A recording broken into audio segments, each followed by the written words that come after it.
नमस्कार मित्रों, welcome to दीप सेवा टीवी। आप सभी मित्रों का दीप सेवा टीवी के इस चैनल में हार्दिक हार्दिक स्वागत है।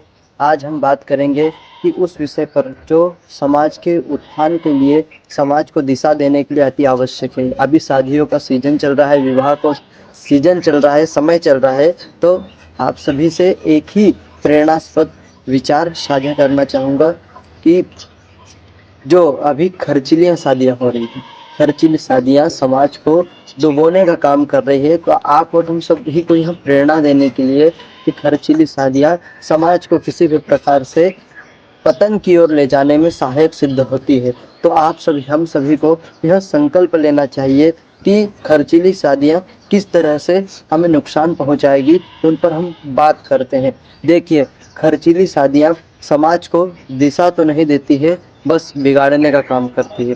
आज यह तो एक फैशन चल रहा है कि सामने वाले व्यक्ति, किसी पड़ोसी, किसी समाज के हमारे परिजन या फिर कोई भी, किसी ने महंगी शादी की, अच्छे बजट वाली शादी की, तो अब हम भी ऐसा करेंगे। बस समाज यही तो प्रेरणा लेता है कि सामने वाले व्यक्ति ने अच्छी बड़ी शादी की, बड़ा सा टेंट लगाया, 16 प्रकार के आइटम बनाए खाने के लिए, तो हम भी ऐसा करेंगे। नहीं, क्योंकि शादियां अभी तो कर तो रहे हैं, पर लोग अधिकतर कर्ज लेकर कर रहे हैं। शादियां तो करें पर कर्ज में ना डूबे।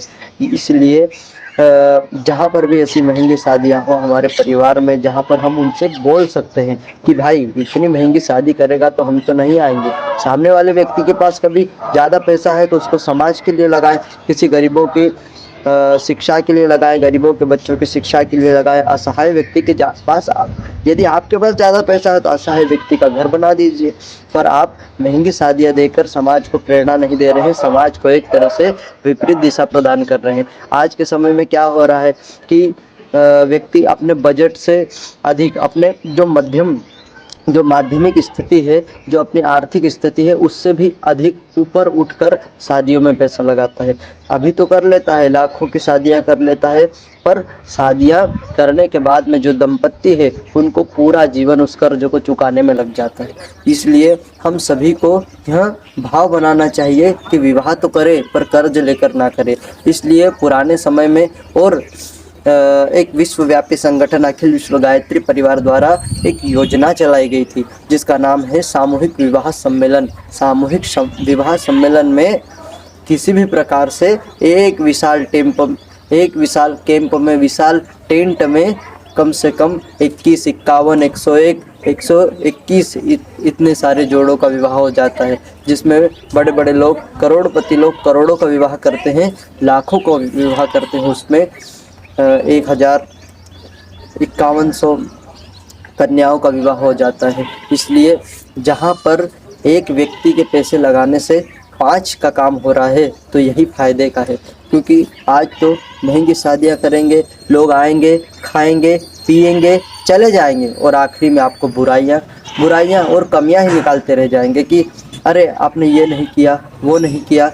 इसलिए हम सभी को यह प्रेरणा लेनी चाहिए कि खर्चीली शादियाँ ना हो। जहाँ पर भी महंगी शादियाँ हो, खड़े होकर भोजन करवाया जाए, वहाँ पर हमें यह विचार करना चाहिए एक तरह से इंसानियत के नाते कि एक तरह से समाज में नुकसान ही हो रहा है, तो हमें वहाँ जाना भी नहीं चाहिए।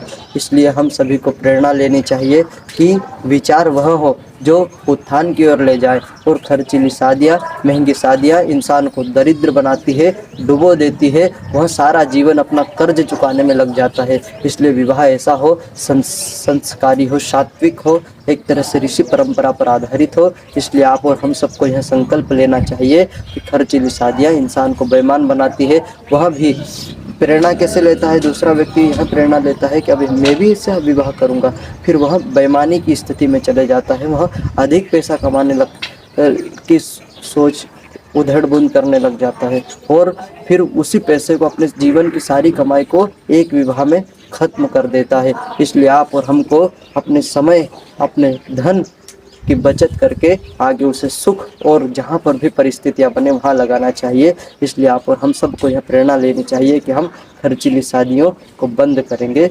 ओम नमः शिवाय। Deep Saver TV.